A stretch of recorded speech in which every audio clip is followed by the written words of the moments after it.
Hello, everybody. We have Module 4 coming up very soon. You still have a few days left to wrap up Module 3, and then you have about 2 weeks to do Module 4. Now, it's only a discussion forum, but I think it's a very important one, and I'll explain why in just a minute here. So let's have a look first at Module 5.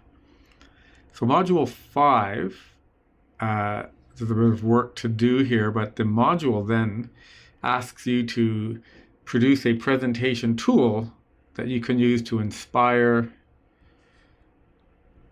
your own colleagues to be innovative in their own curriculum planning and design. So what you're going to do is present some ideas or some tool or framework around some of the concepts that we've been talking about here. So I've had several of you email me already about what a good topic might be. In my mind, since you've already spent so much time working on your framework, I would, if I were you, and I've advised a few of you to do this, think about how could you use your new and improved framework that you're going to develop in Module 4 to be the focus for your presentation in Module 5.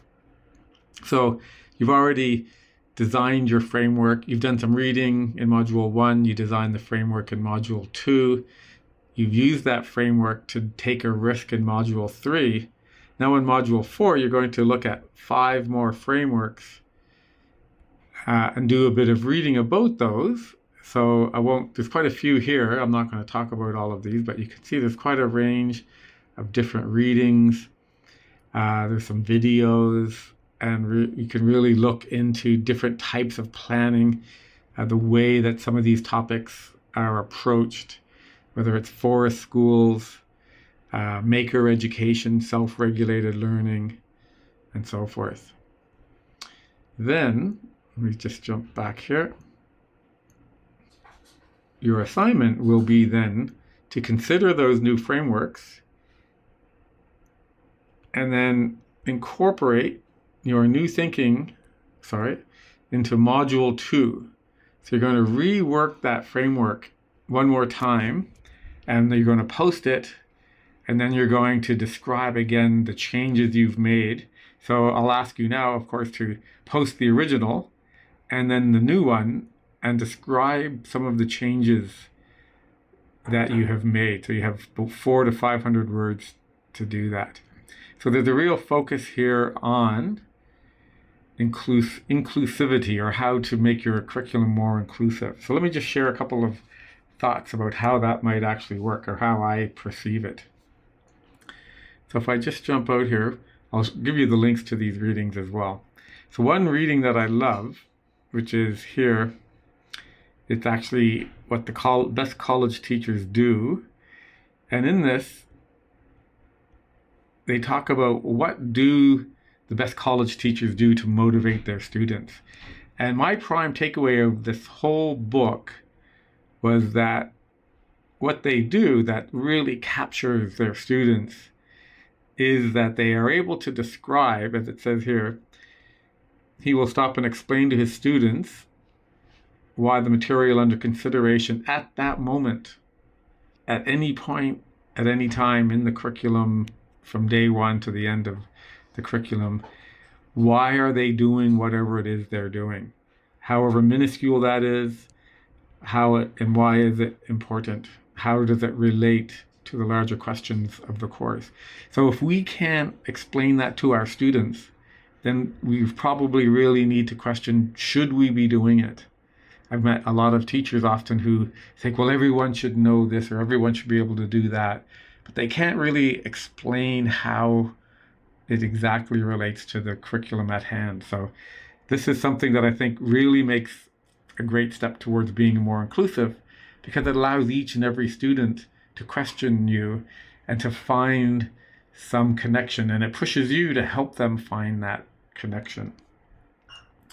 So if you can do that, then there's another reading here.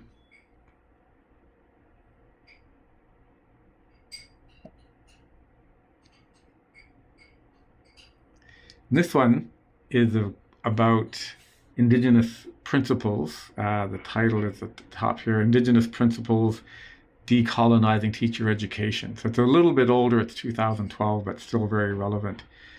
So this is a great article, but in here, it talks about some ways to be more inclusive and how do we really think about ways of knowing, and there's a range of things here. But what it talks about really is how do we get students to work in pairs, groups, or alone, depending on the purpose of the activity. So being part of that, being inclusive, is understanding from being, why are we doing what we are doing? That gives us an ability to try to find or to work with others to find, as it says here, find our own solutions. Now we may be doing that on our own, but we may be asking for help to do so. So again, if students have a clear idea, why are we here? It allows them to do much more to work together and to be successful. It also says here, students have multiple opportunities for success, recognition, and some choice. So this really gets to the heart of some of the risks that teachers are taking. So I've said to many of you and in some of my announcements that I often really want to know, well, what risk is the teacher taking? Our students are taking risks all the time. How do we as teachers take some risks that might be able to benefit our students? And so part of that is giving them choice and allowing students to make some decisions in the classroom. So by allowing students to make those decisions or have that choice, it pushes us back into the First People's Principles of Learning and one of my favorites that I've pointed out here, learning involves recognizing the consequences of one's actions.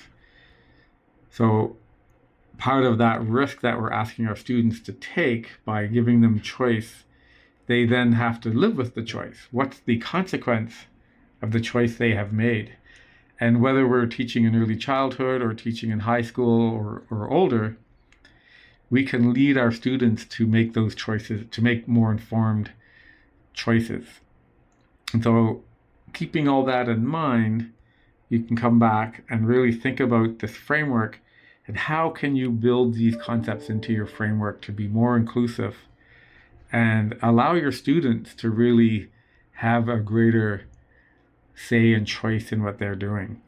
If you can do that, this new framework, to me, is a great starting point for Module 5. Okay, well, that's quite a bit of talking, so I'm going to stop here.